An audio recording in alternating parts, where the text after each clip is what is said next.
Olá, tudo bem com você? Seja bem-vindo ao meu canal aí. Para você que caiu de paraquedas nesse vídeo aí, já ajuda a gente, já deixa aquele like para fortalecer o vídeo. Te inscreve no canal aí, ó, para ajudar a gente a trazer mais conteúdos como esse. Vou deixar para vocês aí audiobook Pai Rico, Pai Pobre, o resumo aí do capítulo 8, Pai Rico, Pai Pobre aí o livro, né? Isso aí ajuda bastante no dia a dia da gente, pra gente aplicar aí na nossa vida, no nosso cotidiano aí. Então, dá uma virada de chave, né? E eu vou deixar pra vocês aí esse audiobook aí do Pai Rico, Pai Pobre, resumo capítulo 8. E quero indicar pra vocês, quem tá procurando aí cursos de marketing digital, cursos aí de trading em geral, vou deixar logo abaixo aí pra vocês conhecerem um site aí que tem vários cursos do mercado, tá? De marketing digital em geral e de trader aí em geral. Vou deixar logo abaixo aí para você estar conhecendo aí. Beleza? Eu fechei a parceria com eles e esse vídeo é patrocinado aí pelo site aí de cursos, cursos online. Beleza? Então, vamos lá com o audiobook Pai Rico, Pai Pobre. Deixa aquele likezão, te inscreve no canal. Vamos que vamos, tamo junto. É nóis, bora pro vídeo. Capítulo 8. Como superar obstáculos. Mesmo que as pessoas tenham estudado e se alfabetizado do ponto de vista financeiro, elas ainda podem enfrentar obstáculos para se tornar financeiramente independentes. Há 5 razões principais que levam pessoas financeiramente alfabetizadas a não desenvolver uma coluna de ativos significativa que poderia render grandes montantes de fluxo de caixa. Colunas de ativos que as poderiam libertar para viver a vida sonhada em lugar de trabalhar em tempo integral apenas para pagar as contas. Essas 5 razões são: 1. Medo. 2. Ceticismo. 3. Preguiça. 4. Maus hábitos. 5. Arrogância. Razão número 1. Superar o medo de perder dinheiro. Nunca encontrei alguém que gostasse realmente de perder dinheiro. E em toda a minha vida, nunca encontrei uma pessoa rica que nunca tivesse perdido dinheiro.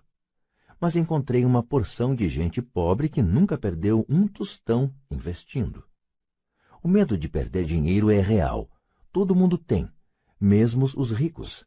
Mas o problema não está no medo, está na maneira de lidar com as perdas. É a maneira de lidar com o fracasso que faz a diferença na vida da gente. E isso serve para qualquer coisa, não apenas para o dinheiro. A principal diferença entre uma pessoa rica e outra pobre está em como elas lidam com esse medo. Não há nada errado em ter medo. É aceitável ser um covarde quando se trata de dinheiro. Você ainda pode ser rico. Somos todos heróis em algumas circunstâncias e covardes em outras. Uma amiga de minha esposa é enfermeira de um pronto-socorro.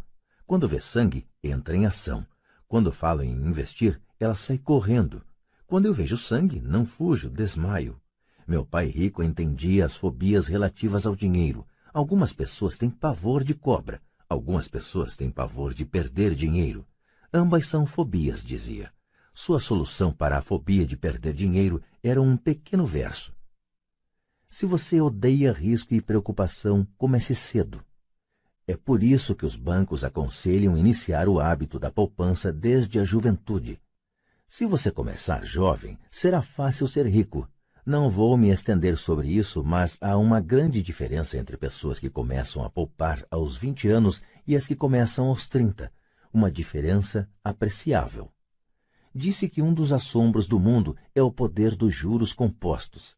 A aquisição da ilha de Manhattan é considerada uma das maiores pechinchas de todos os tempos. Nova York foi comprada por $24 em badulaques e contas de vidro. Contudo, se esses $24 tivessem sido investidos a juros de 8% ao ano, esses $24 estariam valendo mais de 28 trilhões em 1995. Manhattan poderia ser recomprada e ainda sobraria dinheiro para comprar boa parte de Los Angeles, especialmente com os preços de imóveis vigentes em 1995. Meu vizinho trabalha para uma grande empresa de computadores. Está lá há 25 anos. Em 5 anos, ele deixará a empresa com 4 milhões de dólares em seu fundo de pensão privado.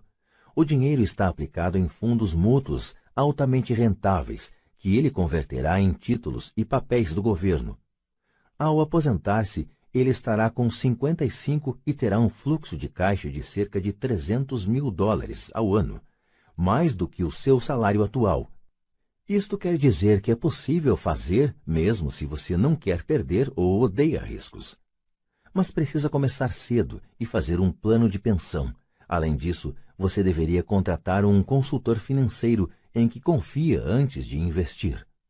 Mas se não tiver muito tempo pela frente ou se quiser aposentar-se mais cedo, como você lida com o medo de perder dinheiro? Meu pai pobre não fez nada. Ele simplesmente evitava o assunto, recusando-se a discuti-lo. Pai rico, por outro lado, recomendava que eu pensasse como um texano. Gosto do Texas e dos texanos, falava.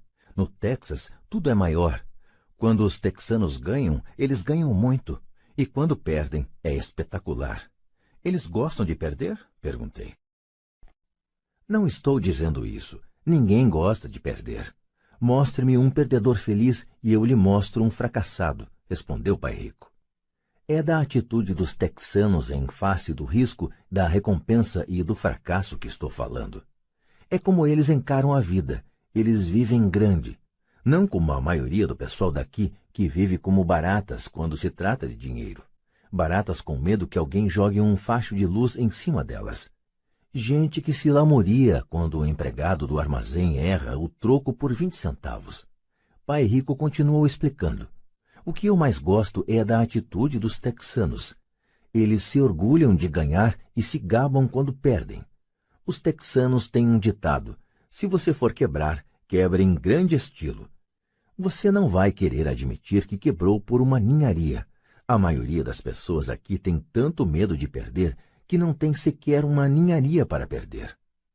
Ele falava constantemente com Mike e comigo que a maior razão da falta de sucesso financeiro era que a maioria das pessoas buscava segurança demais. As pessoas têm tanto medo de perder que elas perdem, costumava dizer. Fran Tarkenton, que foi um grande zagueiro do futebol americano, dizia isso de outra forma. Vencer significa não ter medo de perder.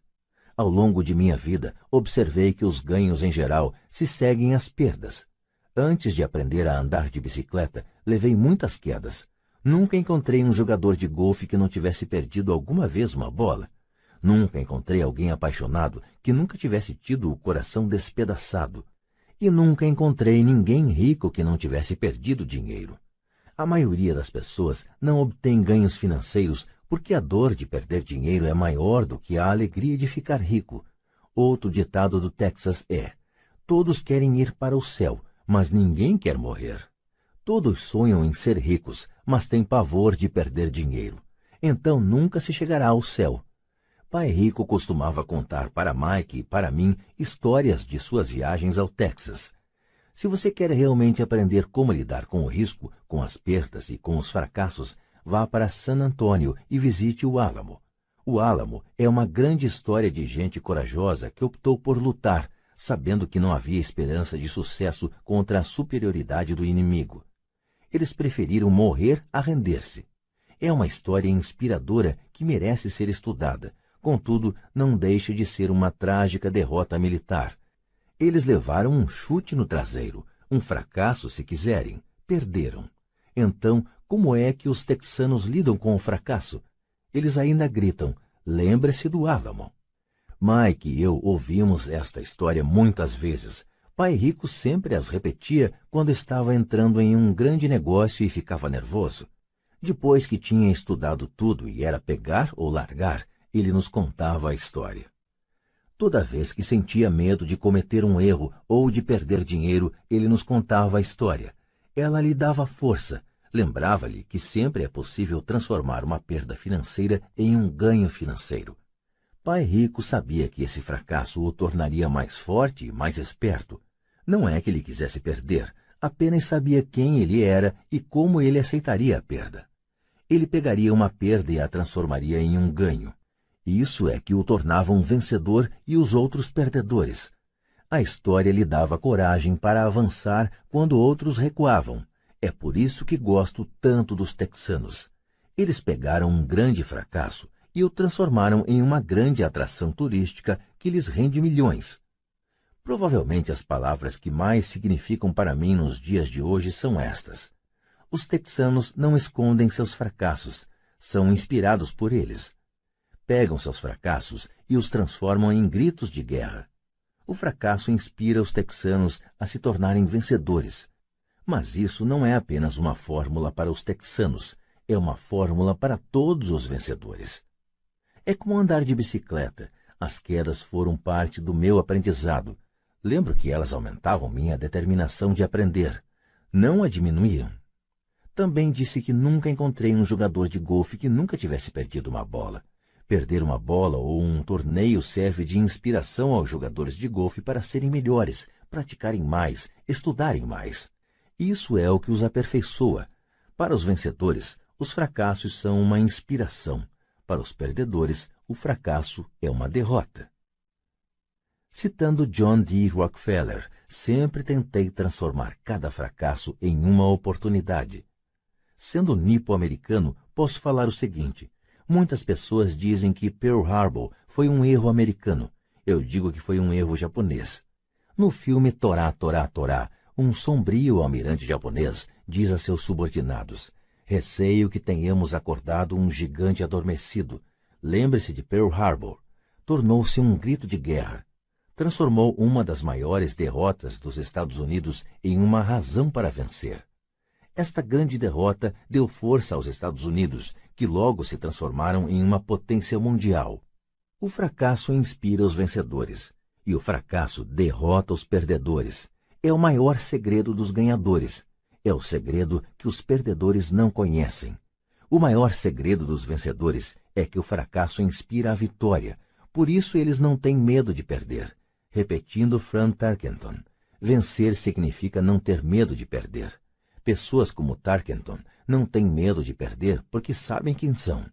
Odeiam perder de modo que sabem que o fracasso apenas as incentivará a se tornarem melhores. Há uma grande diferença entre detestar perder e ter medo de perder. A maioria das pessoas tem tanto medo de perder dinheiro que acaba perdendo. Elas quebram por uma ninharia. Financeiramente, desejam segurança demais e têm um horizonte estreito. Compram casas grandes e carros grandes, mas não fazem grandes investimentos. A principal razão que leva 90% dos americanos a ter problemas financeiros é que eles jogam para não perder, não jogam para ganhar. Eles procuram seus consultores financeiros, ou seus contadores, ou seus corretores e adquirem um portfólio equilibrado.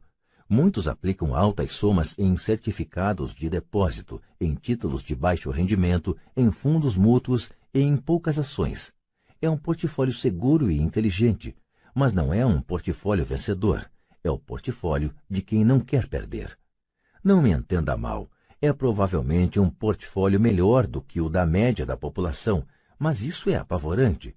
Um portfólio seguro é melhor do que nenhum portfólio. É um grande portfólio para quem adora a segurança. Mas buscar a segurança e o equilíbrio em seu portfólio de aplicações não é a forma como jogam os investidores bem-sucedidos. Se você tem pouco dinheiro e quer ficar rico, você deve estar focado, não equilibrado. Se você observar qualquer pessoa bem-sucedida, verá que no início elas não estavam equilibradas. Pessoas equilibradas não vão a lugar algum, ficam em um lugar. Para progredir é preciso, no início, de um desequilíbrio. Veja como você progride quando anda. Thomas Edison não estava equilibrado, estava focado. Bill Gates não estava equilibrado, estava focado. Donald Trump estava focado. George Soros estava focado. George Patton não distribuiu seus tanques por uma área ampla. Ele os focou e arrasou os pontos fracos da linha alemã. Os franceses se espalharam pela linha Maginot e você sabe o que aconteceu com eles. Se você tem algum desejo de ser rico, você deve focar. Pôr uma porção de ovos em umas poucas cestas. Não fazer o que fazem os pobres e a classe média. Põe poucos ovos em muitas cestas. Se você odeia perder, procure a segurança. Se perder o enfraquece, Procure a segurança. Procure aplicações equilibradas. Se você tem mais de 25 anos e está apavorado em assumir riscos, não mude. Procure a segurança, mas comece cedo. Comece a formar suas poupanças cedo, porque vai levar tempo. Mas se você tem sonhos de liberdade, a primeira coisa a perguntar-se é: qual a minha reação ante o fracasso? Se o fracasso o inspirar a ganhar, talvez você deva seguir adiante, mas só talvez. Se o fracasso o enfraquece ou o leva ao desespero, como os garotos mimados que correm ao advogado para processar alguém toda vez que as coisas não saem do seu jeito, então procure a segurança. Fique com seu emprego. Ou compre títulos ou fundos mútuos. Mas lembre que esses instrumentos financeiros também têm seus riscos, mesmo sendo mais seguros. Digo tudo isso citando os texanos e Fran Tarkenton, porque aumentar a coluna de ativos é fácil. É realmente um jogo que não exige grandes atitudes, não exige muita instrução. A matemática do primeiro grau resolve. Mas aumentar a coluna de ativos é um jogo de atitude. Exige garra, paciência e resistência ante o fracasso. Os perdedores evitam o fracasso, e o fracasso transforma perdedores em vencedores. Lembre-se do álamo. Razão número 2. Superar o ceticismo. O céu está caindo, o céu está caindo. Todos nós conhecemos a história da galinha pessimista que corria em torno do terreiro anunciando o fim do mundo. Todos conhecemos gente assim, mas todos temos uma galinha pessimista dentro de nós.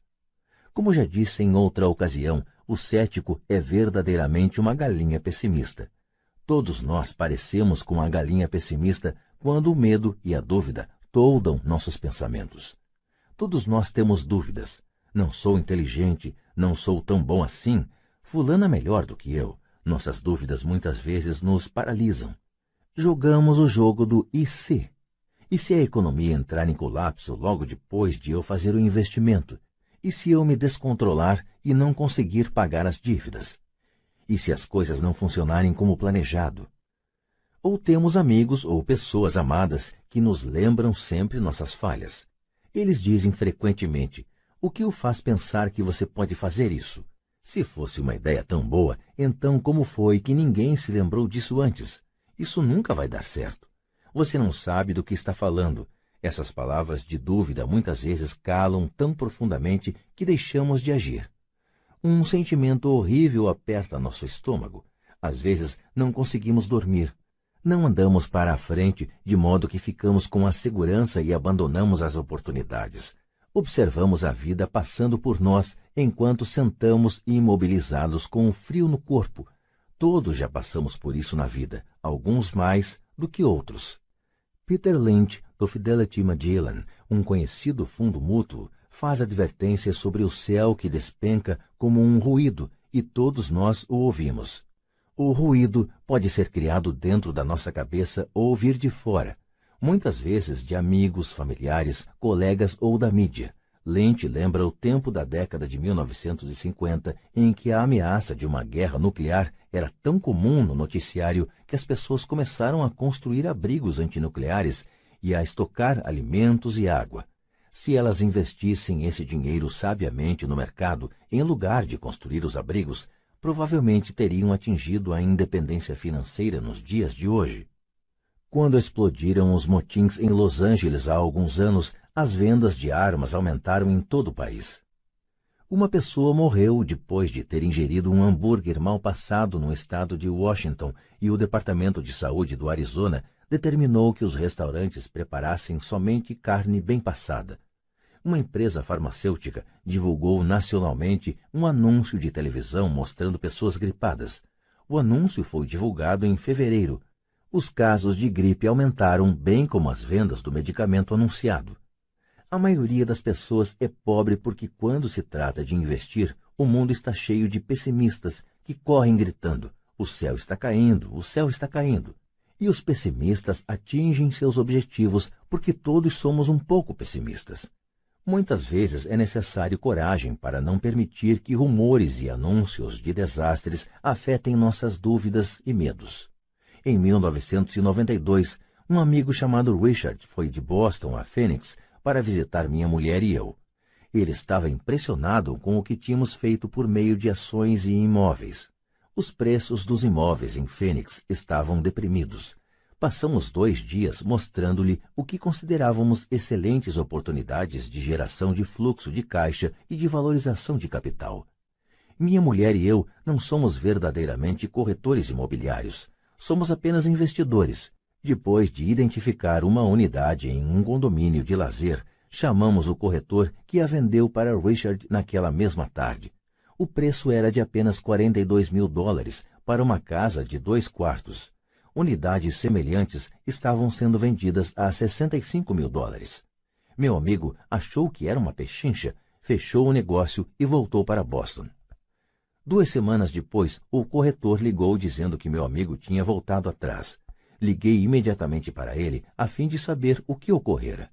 Tudo o que ele disse foi que falou com um vizinho e este lhe disse que era um mau negócio. O preço era alto demais. Perguntei a Richard se o vizinho era um investidor. Richard respondeu não. Quando eu lhe perguntei por que então lhe dava ouvidos, meu amigo partiu para a defensiva e simplesmente disse que preferia procurar um pouco mais. O mercado imobiliário de Phoenix se recuperou e por volta de 1994, aquela pequena unidade estava sendo alugada por $1.000 mensais, $2.500 nos meses de inverno. Seu valor alcançava, em 1995, $95.000. Tudo o que Richard teria precisado era dar uma entrada de $5.000 e já teria dado o primeiro passo para sair da corrida dos ratos. Até hoje, ele não fez nada. E as pechinchas de Phoenix ainda estão aí, só que agora é preciso procurar bem mais. O recuo de Richard não me surpreendeu. É o chamado remorso do comprador e afeta a todos. São essas dúvidas que atrapalham. O pessimismo ganhou e perdeu-se uma chance de libertação. Outro exemplo. Uma pequena parte de meus ativos está aplicada em certificados de gravame de impostos, em lugar de certificados de depósitos. Assim, meu dinheiro rende 16% ao ano, o que sem dúvida é melhor do que os 5% que o banco oferece. Esses certificados são garantidos por imóveis e são estabelecidos por leis estaduais, o que também é melhor do que o que a maioria dos bancos oferece. A fórmula em que estão embasados os torna seguros. Eles só não têm liquidez, de modo que eu os considero certificados de depósito com prazo de 2 a 7 anos. Sempre que menciono para alguém, especialmente para aqueles que aplicam em certificados de depósito, que também aplico daquela forma, ouço dizer que se trata de uma opção arriscada. Dizem que eu não deveria aplicar nesses títulos. Quando pergunto como obtiveram essa informação, mencionam um amigo ou uma revista de negócios. Eles nunca aplicaram nisso e falam para quem o faz que é um equívoco fazê-lo. O rendimento mais baixo que procuro é 16%, mas pessoas cheias de dúvidas se conformam com 5%. A dúvida é cara. Quero ressaltar que são essas dúvidas e esse ceticismo que mantém muitas pessoas na pobreza, correndo atrás da segurança. O mundo real está aí, esperando que você enriqueça. Só as dúvidas mantêm as pessoas na pobreza. E como já disse, sair da corrida dos ratos é tecnicamente fácil. Não requer muita instrução, mas as dúvidas são um obstáculo para muita gente. Os céticos nunca ganham, dizia Pai Rico. A dúvida não esclarecida e o medo criam o cético. Os céticos criticam e os vencedores analisam. Era outra de suas frases favoritas. Pai Rico explicava que a crítica cegava, enquanto a análise abria os olhos. A análise permitia que os vencedores vissem que os críticos eram cegos e que percebessem oportunidades que todos os demais não percebiam. E encontrar o que os outros não veem é a chave para qualquer sucesso. Os imóveis são uma poderosa ferramenta de investimento para quem esteja em busca da independência financeira. É um instrumento único. Contudo, sempre que menciono os imóveis como uma aplicação, ouço alguém dizer: não quero consertar vasos sanitários. Isso é o que Peter Lynch chama de ruído. É o que Pai Rico chamava de conversa de cético. Alguém que critica e não analisa. Alguém que deixa que suas dúvidas e medos fechem sua mente em vez de abrir seus olhos. Quando alguém fala, não quero consertar vasos sanitários, tenho vontade de retrucar. E o que o faz pensar que eu quero? Eles estão dizendo que um vaso é mais importante do que aquilo que eles querem. Eu falo de liberação da corrida dos ratos e eles pensam em vasos sanitários. Esse é o padrão de pensamento que mantém muita gente na pobreza. Criticam em vez de analisar. A chave de seu sucesso está nos não quero, dizia Pai Rico. Eu também não estou a fim de consertar vasos sanitários. Procuro sempre um bom administrador de imóveis que conserte os vasos. E ao encontrar um bom administrador que cuide bem dos imóveis, meu fluxo de caixa aumenta. Mais importante ainda, um bom administrador de imóveis me permite comprar ainda mais imóveis, pois não preciso me preocupar com o conserto dos vasos sanitários. Um bom administrador de imóveis é a chave para o sucesso com imóveis. Achá-lo é mais importante do que o próprio imóvel. Um bom administrador muitas vezes sabe de bons negócios antes dos corretores, o que os torna ainda mais valiosos. É isso o que meu pai rico queria dizer quando falava: a chave de seu sucesso está nos não quero. Como eu também não quero consertar vasos, descobri uma forma de comprar mais imóveis e apressar minha saída da corrida dos ratos. As pessoas que continuam falando, não quero consertar vasos sanitários, muitas vezes se privam desse poderoso instrumento de investimento. Os vasos são mais importantes que sua liberdade. No mercado de ações ouço muita gente declarar: não quero perder dinheiro.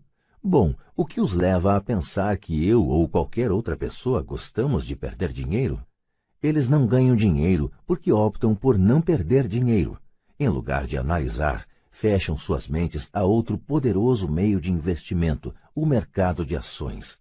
Em dezembro de 1996, estava passando com um amigo pelo posto de gasolina do bairro. Ele olhou e viu que o preço da gasolina estava aumentando. Meu amigo é um cara encucado, um pessimista. Para ele, o céu está sempre a ponto de cair, e, em geral, cai sobre sua cabeça. Quando chegamos em casa, ele me expôs todas as estatísticas que mostravam por que o preço do petróleo deveria aumentar nos próximos anos. Estatísticas que eu nunca vira antes, mesmo quando eu já tinha um substancial bloco de ações de uma empresa petrolífera. Com essa informação em mãos, comecei a procurar e achei uma nova empresa petrolífera que estava a ponto de descobrir algumas jazidas. Meu corretor ficou entusiasmado com essa nova empresa e eu comprei 15.000 ações por 65 centavos cada uma. Em fevereiro de 1997, enquanto escrevo este livro, o mesmo amigo e eu passamos pelo mesmo posto de gasolina e, de fato, o preço do combustível subira cerca de 15%. Novamente o pessimista se preocupou e se queixou. Eu sorri porque em janeiro desse mesmo ano o preço daquelas ações da pequena empresa petrolífera já valiam $3 cada uma. E o preço da gasolina deverá continuar aumentando se o que o meu amigo diz for verdade. Em vez de analisar, os pessimistas fecham suas mentes. Se a maioria das pessoas entendesse como uma ordem de stop funciona nos investimentos em ações, haveria mais gente investindo para ganhar do que para não perder. O stop é simplesmente um comando de computador que vende automaticamente suas ações se o preço começa a cair, ajudando-o a minimizar as perdas e a maximizar alguns ganhos.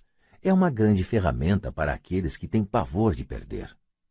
Por isso, sempre que ouço pessoas preocupadas com os não quero em vez de pensar no que querem, sei que o ruído de suas cabeças deve ser grande. O pessimista se apoderou delas e grita: o céu cai e os vasos sanitários estão enguiçando. Assim, elas evitam seus não quero, mas pagam um preço alto. Nunca conseguirão o que querem na vida. Pai Rico me mostrou uma maneira de olhar o pessimista.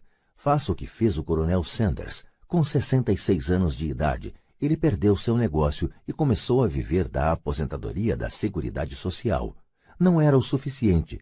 Ele começou a percorrer o país tentando vender sua receita de galinha frita. Ela foi recusada 1.009 vezes antes que alguém dissesse sim. E ele acabou se tornando um multimilionário em uma idade em que a maioria das pessoas está desistindo. Ele era um homem corajoso e tenaz, dizia Pai Rico a respeito de Harlan Sanders. Assim, quando você estiver em dúvida e um pouco receoso, faça o que o Coronel Sanders fez com sua galinha. Ele a fritou. Razão número 3. Preguiça. Pessoas ocupadas são, com frequência, preguiçosas. Todos nós conhecemos histórias do homem de negócios que trabalha arduamente para ganhar dinheiro. Ele dá duro para ser um bom provedor de sua mulher e de seus filhos. Ele passa longas horas no escritório e leva trabalho para casa nos fins de semana. Um dia, ao chegar em casa, encontra-a vazia. Sua esposa foi embora com as crianças. Ele sabia que estava tendo problemas com a esposa, mas em vez de esforçar-se em fortalecer a relação, ele se dedicou ao trabalho. Desiludido, seu desempenho no emprego declina e ele é demitido. Hoje em dia, encontro frequentemente gente muito ocupada para cuidar de sua riqueza, e há pessoas muito ocupadas para cuidar da própria saúde. A causa é a mesma. Estão ocupadas e continuam ocupadas como forma de evitar algo que não desejam enfrentar. Ninguém precisa lhes dizer isso. No seu íntimo, elas sabem. De fato, se você falar sobre o assunto com elas, elas respondem muitas vezes com raiva ou irritação. Se não estão ocupadas com o trabalho ou com as crianças, muitas vezes estão ocupadas assistindo à televisão, jogando golfe ou fazendo compras. Contudo, lá no fundo sabem que estão fugindo de algo importante.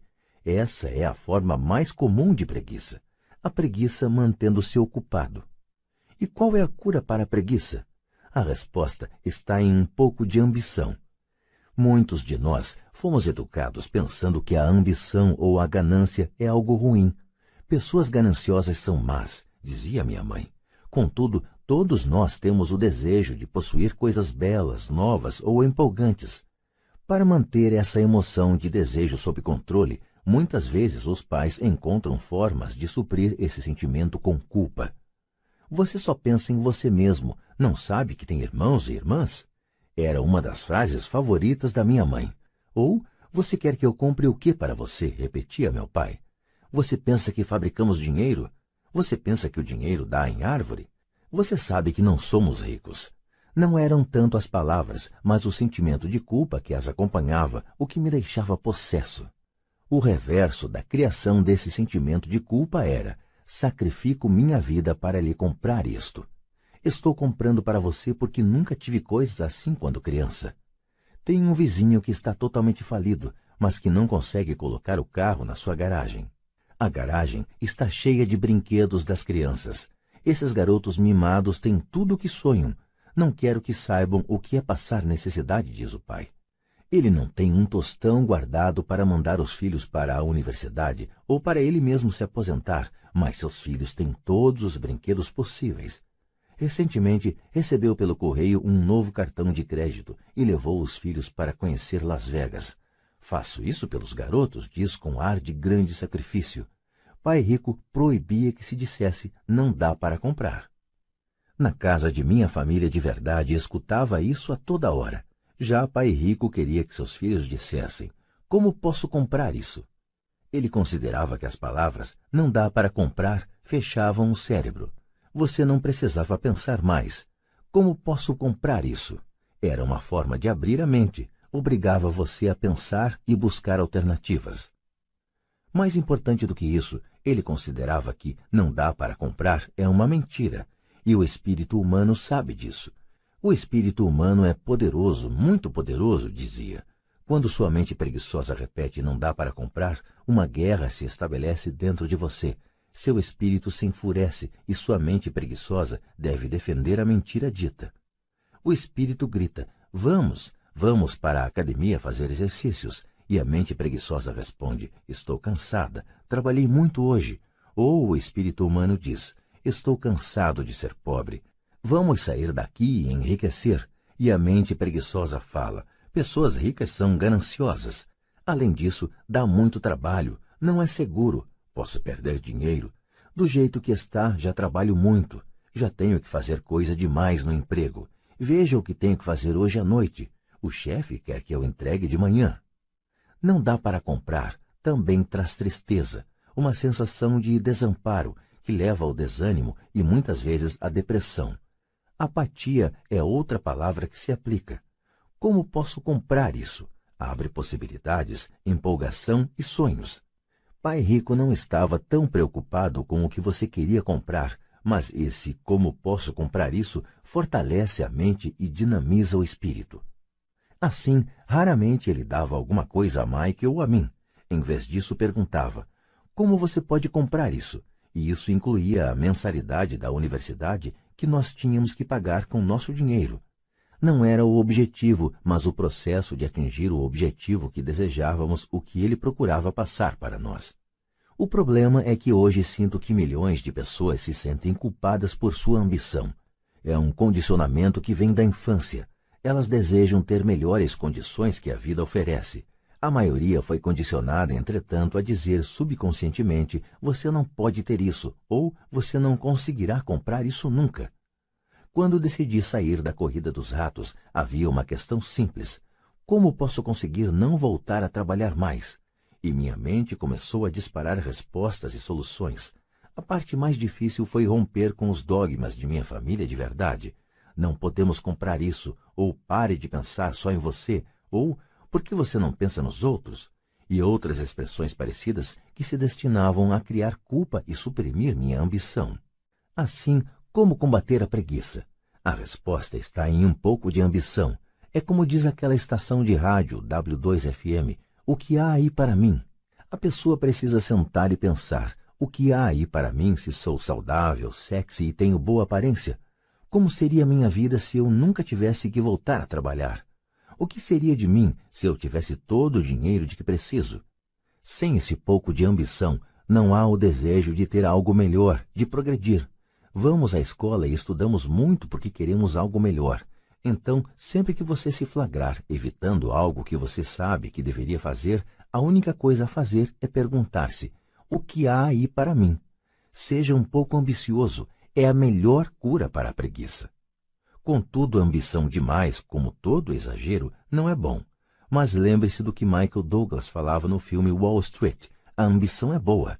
Pai Rico falava de forma diferente: a culpa é pior do que a ambição, pois a culpa nos rouba a alma. E para mim, quem falou melhor foi Eleanor Roosevelt: faça o que seu coração acha certo. De qualquer forma, você será criticado. Você estará perdido se fizer, e perdido se não fizer. Razão número 4. Maus hábitos. Nossas vidas são mais um reflexo de nossos hábitos do que de nossa educação. Depois de ver o filme Conan, protagonizado por Arnold Schwarzenegger, um amigo falou: adoraria ter o corpo de Schwarzenegger. Vários caras concordaram. Ouvi dizer que antes ele era magro e fraco, acrescentou outro amigo. Também já ouvi isso, acrescentou outro. Dizem que ele malha todos os dias na academia. Aposto que sim. O quê? Exclamou o cínico do grupo. Aposto que é assim de nascença. Vamos mudar de assunto e tomar umas cervejas. Este é um exemplo de comportamento controlado pelos hábitos. Lembro-me de fazer perguntas a Pai Rico sobre os hábitos dos ricos.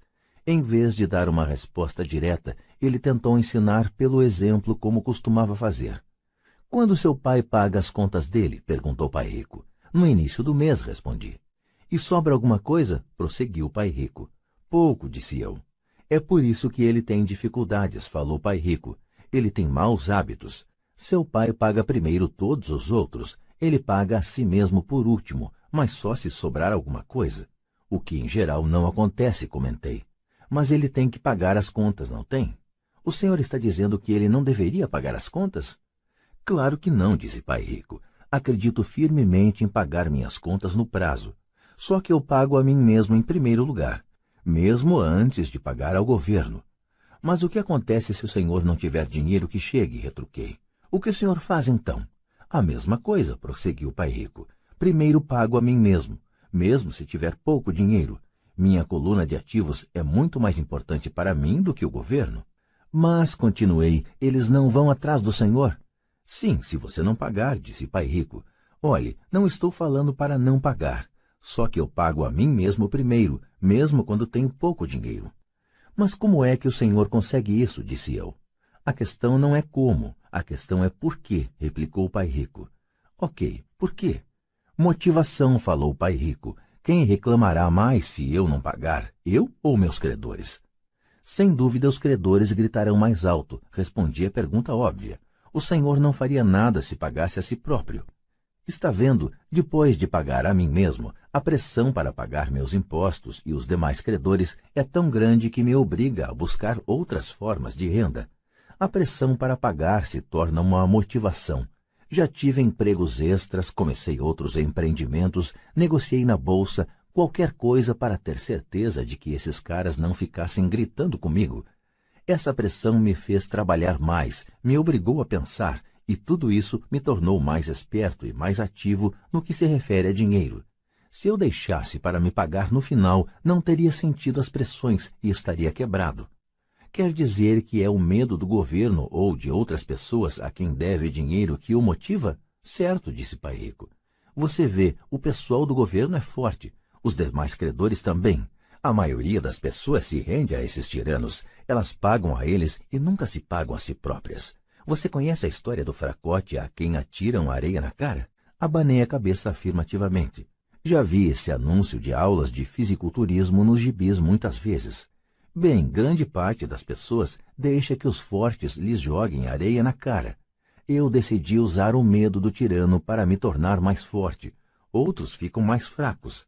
Ao me forçar a pensar em como ter mais dinheiro, estou fazendo como quem vai malhar na academia. Quanto mais trabalho os músculos de minha mente, mais forte me torno. Agora não tenho medo desse pessoal. Gostei do que Pai Rico estava falando. Então, se eu pagar a mim mesmo primeiro, ficarei mais forte financeiramente, mental e fisicamente. Pai Rico concordou. E se eu me pagar por último ou deixar de me pagar, fico mais fraco. Chefes, administradores, credores e locadores ficarão me perturbando a vida inteira, só porque não tenho bons hábitos quanto ao dinheiro. Igualzinho ao fracote do anúncio, disse Pai Rico. Razão número 5. A arrogância é ego mais ignorância. O que eu sei me faz ganhar dinheiro. O que eu não sei me faz perder dinheiro. Toda vez que fui arrogante, perdi dinheiro, porque quando sou arrogante acredito mesmo que o que não sei não é importante, repetia frequentemente Pai Rico. Descobri que muita gente usa a arrogância para tentar esconder a própria ignorância. Isso costuma acontecer quando discuto demonstrações financeiras com contadores ou até com outros investidores. Eles tentam forçar caminho na discussão. Para mim fica claro que não sabem do que estão falando. Não estão mentindo, mas também não estão falando a verdade. Há muita gente no mundo do dinheiro, das finanças e do investimento que não tem nenhuma ideia do que está falando. A maioria das pessoas do setor fica fazendo proposições de venda vazias, como as de um vendedor de carros usados. Quando você for ignorante a respeito de um assunto, comece a instruir-se achando um especialista ou um livro sobre o tema.